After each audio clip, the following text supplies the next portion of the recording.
This week, several drag performers showed up to lobby members of Congress to pass the Equality Act, which of course would extend federal civil rights protections to individuals based on sexual orientation, essentially making the entire LGBTQ community protected by federal civil rights legislation, right? Should be a very simple thing.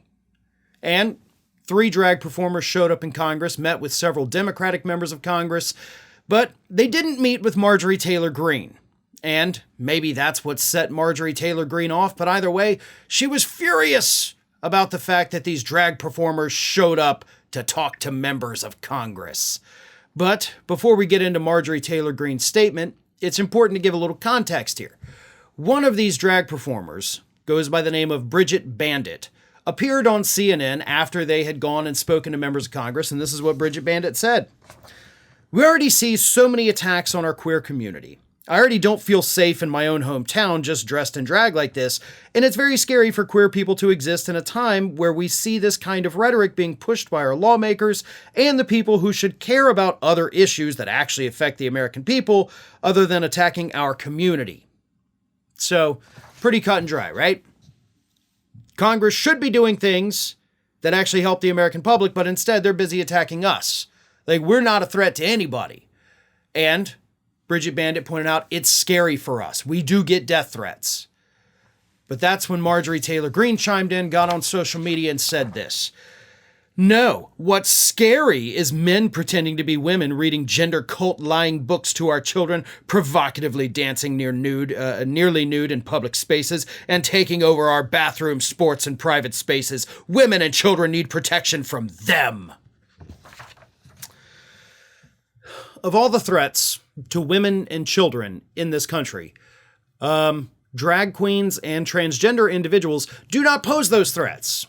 No, the biggest threats to our children probably come within organized religion or, based on reports over the last couple years, from the Republican Party itself, where these people are in fact preying on children.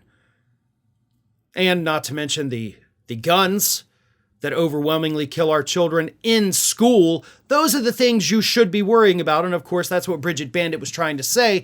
And instead, Marjorie Taylor Greene tries to say, no, what's scary are the scary drag queens out there. Ooh, I have to check under my bed every night to make sure there's a drag queen not hiding there because I'm so scared.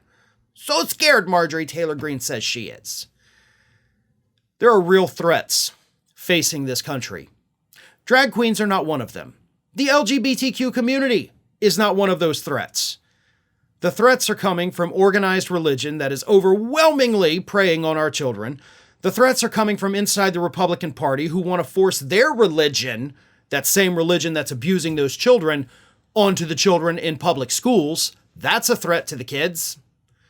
The guns that you guys refuse to do anything about that are killing those kids while they're sitting through math class, that's a threat to them. That's scary. But a transgender individual playing a sport, that doesn't matter. That doesn't matter to anybody, really, honestly. And here's the kicker. Marjorie Taylor Greene accused Bridget Bandit, of course, of being a man pretending to be a woman, when in fact Bridget Bandit is a non-binary individual that was actually assigned female at birth. So you're not even right with your critique of this particular individual. But congratulations, you did show your ignorance and bigotry in this, which is what Marjorie Taylor Greene apparently is best at. Hey everybody, I don't know if you've noticed this, but we are closing in on a pretty major milestone here at Fair and Balanced as we approach 500,000 subscribers. But we're not there yet, and we definitely need your support. So if you're not already, please do subscribe to the channel, and don't forget, like and comment on the videos and share them as widely as possible.